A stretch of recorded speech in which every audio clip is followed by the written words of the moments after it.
Arakan corridor কিংবা Rakhine corridor, মানবিক corridor বলতে যে বিষয়টা চলমান, সেটা নীতিগতভাবে সম্মত হয়েছে বলে আমরা জানি। এই সরকার আমাদেরকে জানিয়েছেন নীতিগতভাবে সম্মত হয়েছে। তো এটা নিয়ে কথা উঠেছে এরকম যে অনির্বাচিত সরকার, প্রফেসর ডক্টর মোহাম্মদ ইউনূস সাহেব বা প্রফেসর মোহাম্মদ ইউনূস সাহেবের নেতৃত্বে যে অনির্বাচিত সরকার আছে, তাদের এই মানবিক করিডোরের নামে কোনো করিডোর করার কোনো এখতিয়ার নাই। এটা নির্বাচিত সরকার করবে। নির্বাচিত সরকার করবে সেটা বলছে না, কিন্তু তাদের এখতিয়ার নাই।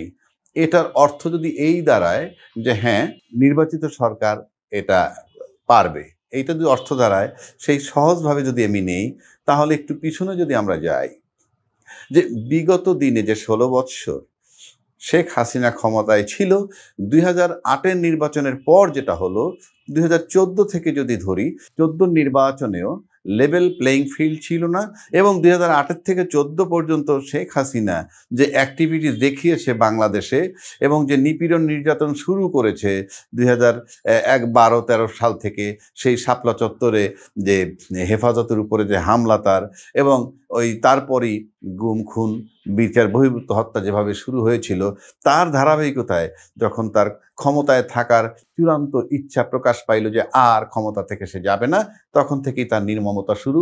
এবং 2014 সালে এই পরিস্থিতি থেকে বিএনপি সরকার নির্বাচনে যায়নি এবং তারা তার ধার ধারেনি। 153টা সিট বিনা প্রতিদ্বন্দ্বিতায় নিয়ে নিচ্ছে তারা। এবং ভোটার বলতে কেউ ভোট দিতে যায়নি। কেউ ভোট দিতে বলতে কি, তাদের লোকগুলাই গেছে, আওয়ামী লীগের কিছু ভোট, যেহেতু তাদের বিজয় সুনিশ্চিত, ভোটার যা গেছে তার 3 গুণ প্রদর্শন করা হয়েছে। কেননা 40%, 43% এরকম কিছু ভোট মিনিমাম দেখাইছে তারা এবং ক্ষমতা হয়েছে। সেটার মানে হচ্ছে, এবং এই শুধু তাই নয়, আমি বিগত সরকার 14 সাল থেকে এই শেখ হাসিনা সরকারকে আমরা সবাই অনির্বাচিত সরকার বলে আসছি। কোন অর্থে? ভোটের নির্বাচন হয়নি, অর্থাৎ একতরফা প্রশাসনকে ম্যানেজ করে পুরা দেশটাকে একটা হরিলুটিয়ে বানিয়ে তাদের মতে তারা খালি কেবলই ফলাফল ঘোষণা করেছে। অর্থাৎ সবাই আমরা বলে আসছি সে কিন্তু অনির্বাচিত সরকার। উল্টো দিকে শেখ হাসিনা কি বলেছেন? সে নির্বাচিত সরকার সংবিধানের আলোকে। কে আসলো কে আসলো না কিছু আসে যায় না। এখন আমি এই দুইটা বিতর্কে যদি যাই, যে শেখ হাসিনা যদি তার মতে নির্বাচিত সরকার হয়, তাহলে কি সে নির্বাচিত সরকার হিসাবে এই যে 2017 সালে যে 10-11 লক্ষ রোহিঙ্গা প্রবেশ করালো এই দেশের মধ্যে, তারাই ওই 11 লক্ষ রোহিঙ্গাই 13-14 লাখ হয়ে গেছে ইতিমধ্যে। তো এই 13-14 লাখ রোহিঙ্গা, তার সাথে সম্প্রতিকালের বিগত 6-7 মাস 1 বৎসরে আরও 1-1.5 লাখ রোহিঙ্গা এখানে প্রবেশ করছে। তা মোটামুটি 15 লক্ষ রোহিঙ্গা প্রবেশ। তাহলে শেখ হাসিনা কি নির্বাচিত সরকার বলেই তাদেরকে প্রবেশ করাইতে পারছে?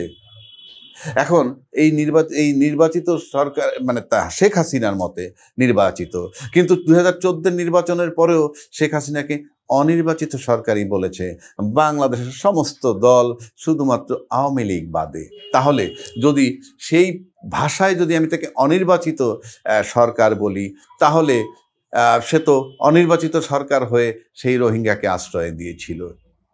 আর যদি বলা হয় যে না, সংবিধান মোতাবেক তিনি নির্বাচিত সরকার ছিলেন, তাহলে তার বিরুদ্ধে আন্দোলনটা কেন ছিল?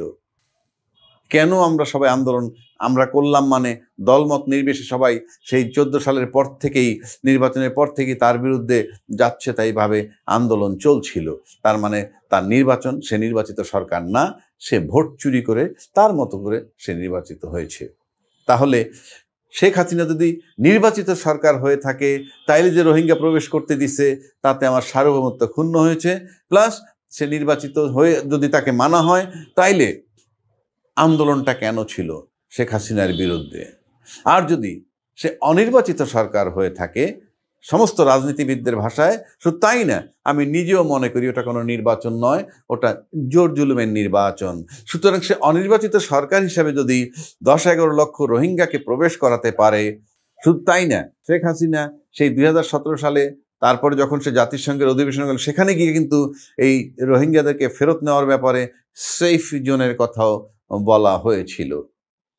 তো শেখ হাসিনা যদি তখনকার সময় তাকে যারা আমরা সবাই অনির্বাচিত বলেছি, সেই অনির্বাচিত সরকার হয়ে যদি সে রোহিঙ্গা প্রবেশ করাতে পারে, তাহলে ইউনূস সরকার আজকে তাদের ভাষায় যদি অনির্বাচিত সরকার হয়, তো অনির্বাচিত সরকার হলে সে তো সরকার, তো সে যেহেতু সরকার, তাকে তো সব কাজ করতে হবে। তাহলে রোহিঙ্গা প্রত্যাবাসন এর সহায়ক প্রক্রিয়া হিসাবে সে এই রাখাইন করিডোরের চিন্তা করতে পারবে না কেন? আমি সমর্থন করি বা না করি পরের কথা, আমি ওই যুক্তিতে বলছি। আর যদি শেখ হাসিনা নির্বাচিত সরকার হিসাবে করে থাকে, সেই স্বীকৃতি যদি আমরা সবাই দেই, তাহলে তার বিরুদ্ধে আন্দোলনটা কিসের ছিল? কাজেই এই প্রশ্ন আমি রেখে গেলাম যে শেখ হাসিনাকে 2014 সালের পর থেকে যদি আমরা নির্বাচিত সরকার বলি, তাহলে কি তার রোহিঙ্গা প্রবেশ করতে দেয়াটা বৈধ ছিল কিনা, কিংবা পারে কিনা নির্বাচিত সরকার হিসাবে? যদি নির্বাচিত সরকার হিসাবে পারে, তাহলে সে নির্বাচিত সরকার নিয়ে বিরোধিতা কেন হলো? তখন তাকে নির্বাচিত সরকার যদি আমরা বলে থাকি, তাহলে তো তাকে তাড়ানোর প্রয়োজন, সে তো নির্বাচিত সরকারই ছিল।